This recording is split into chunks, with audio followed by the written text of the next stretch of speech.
This is OBOKK, aka Dr. Bugatti. Today, we're going to talk about another Grand Sport.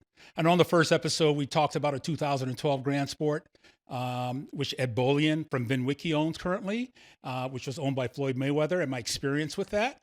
This time, we're going to talk about another Grand Sport. This Grand Sport was in Nigeria. And I know you guys are going to say, oh my God, Obi, Nigeria? Scam Central? No, it's not Scam Central. As I mentioned prior, my father's from Nigeria. My mother's from the USA. And obviously, I was born in Nigeria and moved over here as a young child.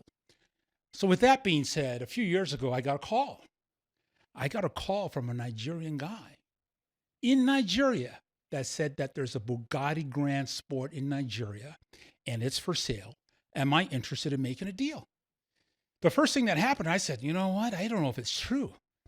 He sent me some pictures. He sent me a VIN number. The car wasn't even titled. The car was on an MSO. And the car was originally bought at O'Gara in Beverly Hills, O'Gara Bugatti, which is Beverly Hills Bugatti.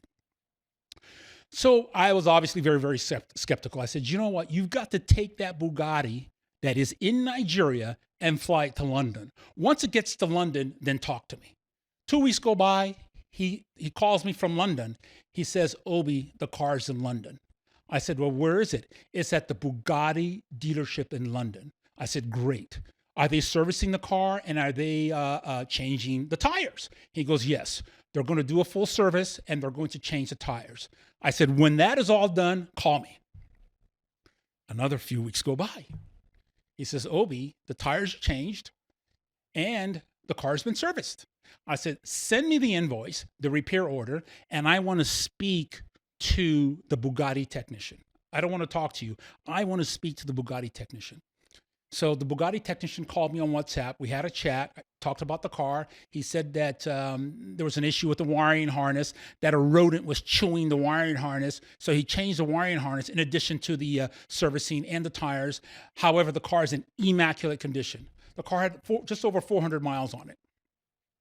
So I said, okay, let's transact. Are we ready to go? The owner says, yes, Obi, let's transact. So I said, so we're going back and forth for about maybe a couple of days. We come to a quasi-semi agreement on the car. And then he calls me and he says, you know what? My brother sent the car to Tom Hartley. I said, Tom Hartley? We're making a deal. Why is it going to Tom Hartley? He says, well, Tom Hartley said that he can sell this car in 2 weeks. I said, oh my God. So anyway, 2 weeks go by, the car's with Tom Hartley. A month goes by. I think the car was there for like 3 months. So I basically walked away from the deal. After 3 months, he calls me and he says, you know what, Obi, the car didn't sell. I said, not a problem. Okay.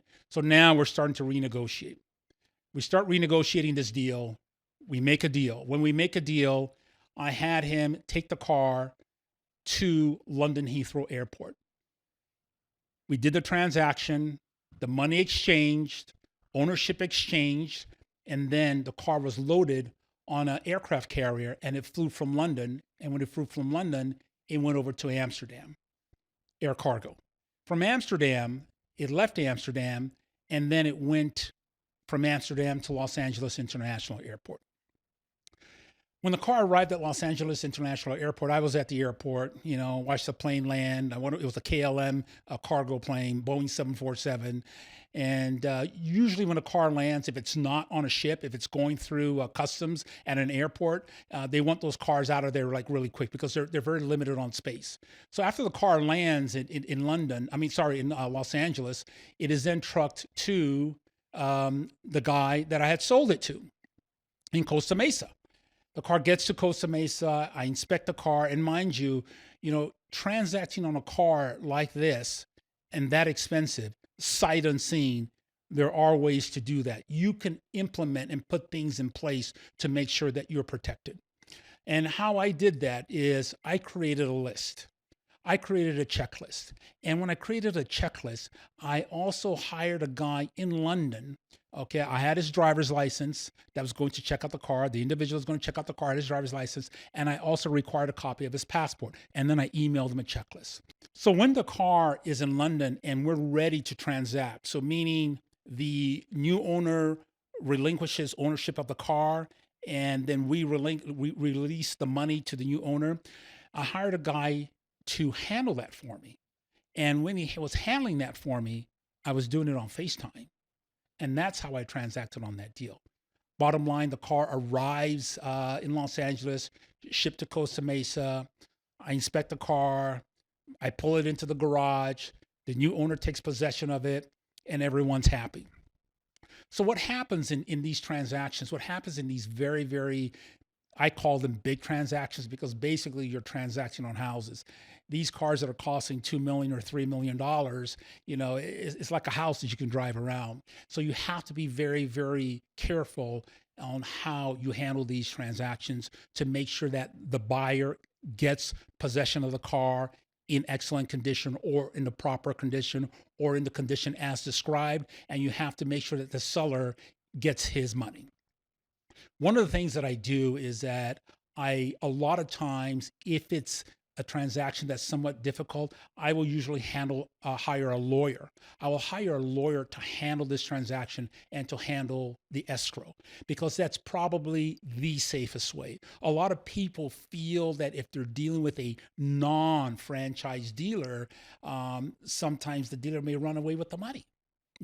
So if the money is wired to a dealer, or if it's wired to an individual, you may not be able to take possession of the car. So as I mentioned about transactions, and as I mentioned about having an attorney handle escrow, we're going to talk about another situation where you don't need to have an attorney handle escrow. So a few years ago, I get a call on another Bugatti. Okay. This one is on a 2015 Grand Sport Vitesse. I get a call on the car, and the client, and it's a sales guy, actually, it's not a client. The sales guy says, "Hey, Obi, there's a silver with kind of like a dark tan interior Bugatti Grand Sport Vitesse for sale." And I said, "Okay, I said, that sounds like Arnold Schwarzenegger's car." And I said, "Okay, what do they want for the car?" He says, "Well, they want X amount of dollars for the car." I said, "No problem." So I said, "Well, let's see if we can make a deal." He says, "Well, you need to talk to this lady." I said, "She's controlling the car." And let's just pause for a moment. The first car, the Bugatti Grand Sports, those have about 1,000 horsepower. To be exact, Bugatti rates that car at 1,001 horsepower. Arnold's car that we're talking about right now is a Vitesse. This is a much higher spec car. That car has about another 199 horsepower more. So basically 1,200 horsepower. The Bugatti Grand Sport, as I mentioned prior, they only made 150 of them. So this is a very, very, very exclusive club. However, when you talk about the Grand Sport Vitesse, like Arnold's car, that is even more exclusive. I think they made probably less than 50. This is a very, very limited car. The Grand Sport and the Veyrons, those are running probably about 10 radiators. When you get to the Vitesse, you're probably pushing 11, maybe 12 radiators, in these cars. These cars have 16 cylinders, okay? 16 cylinders, 4 turbochargers. So the amount of power that these things are producing is immense. And also with that amount of power that they're producing a tremendous amount of heat. So with the heat that they're producing, you need all these, heat exchangers, or you can call them radiators, to keep the car cool. In addition to that, the car, London, I was talking about that car a few minutes ago. That car from London, it needed tires and it needed service. Well, I have serviced a multitude of Bugattis. I've serviced probably one Bugatti more than 3 times. I've had a lot of Bugatti service. Back then, the annual service, whether you drive it or not, you got to get the car serviced. The annual service is about, and we'll get into Arnold's car in a minute, but the annual service is about $25,000 to $26,000 if you take it to a dealer. And then the tires The tires need to be, whether you drive it or not, because the tires age. The tires I was paying back then was $33,000 for a set of tires. So when you go into a dealership and you wanted the tires and the service done, you're looking at 50 some grand. And then Bugatti ended up coming out with some type of a package. If you do both, you save money. But these Bugattis, they're very expensive. And the reason being is because of the technology. There isn't, and there hasn't ever been, a manufacturer on the planet that has built this type of technology ever. When you look at the engine and the horsepower, and then the transmission to handle this kind of power, then the tires to handle this kind of speed, because these things are 250, 260 mile an hour cars, and these Bugattis, they come with 2 keys. You have your regular key. Actually, they come with 3 keys.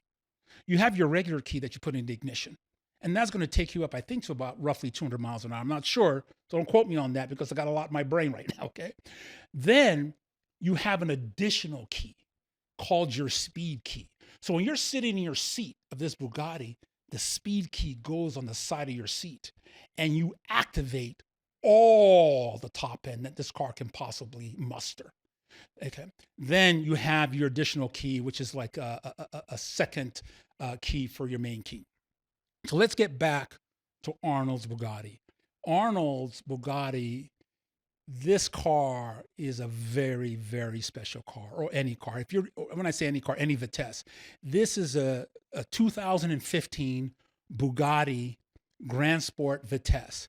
And the 2015, that was the last year that the Veyrons, the Grand Sports, the Vitesses, all of them were made. That's the last year of that model until they came out with the Chiron as a 2018 model.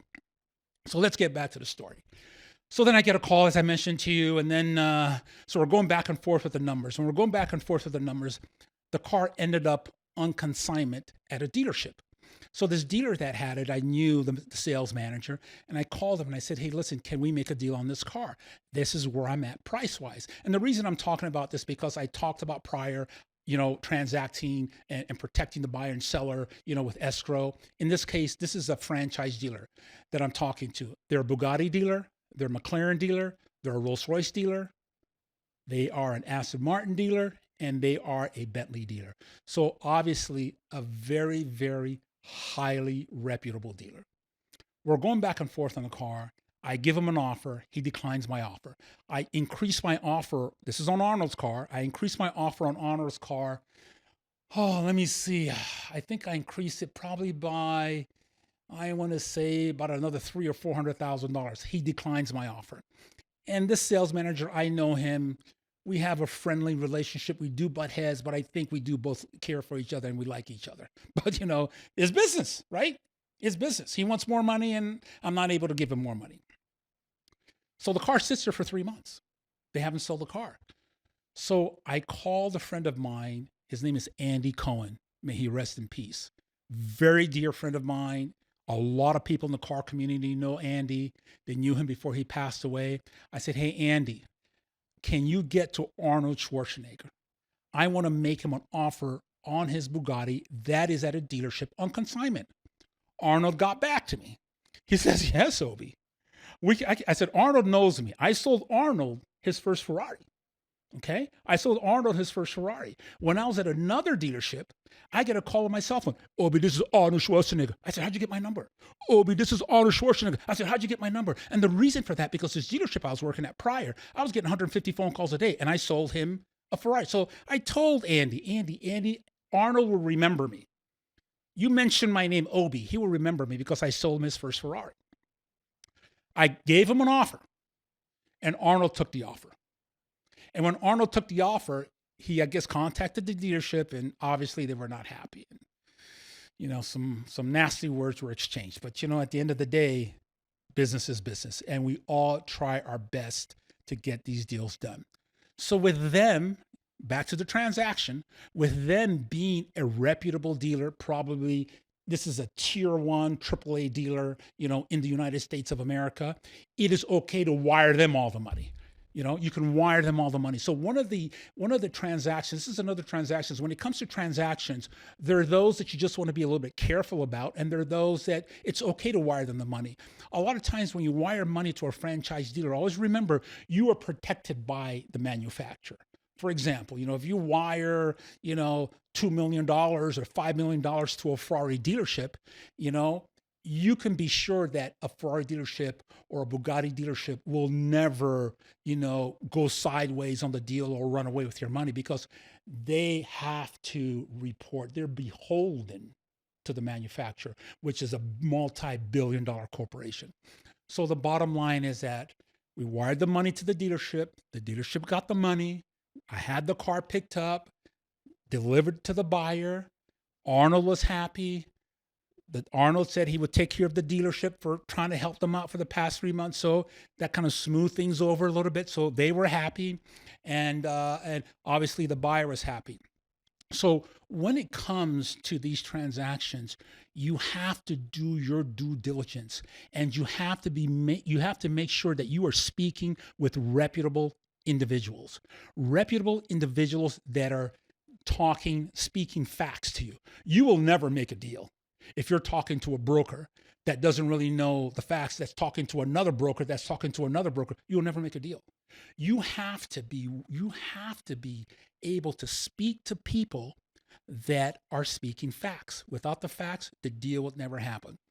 So I don't know who owns that 2015 Bugatti Grand Sport Vitesse. Whoever owns it, they have one of the most special Bugattis ever built. I am not a Bugatti expert. I do not believe that anybody is an expert at anything, because if you're an expert, you're going to know everything about all the cars or that particular car. You will be an expert in your discipline. So I am not an expert, but I view myself as an authority. Thank you for watching. We'll see you at the next episode.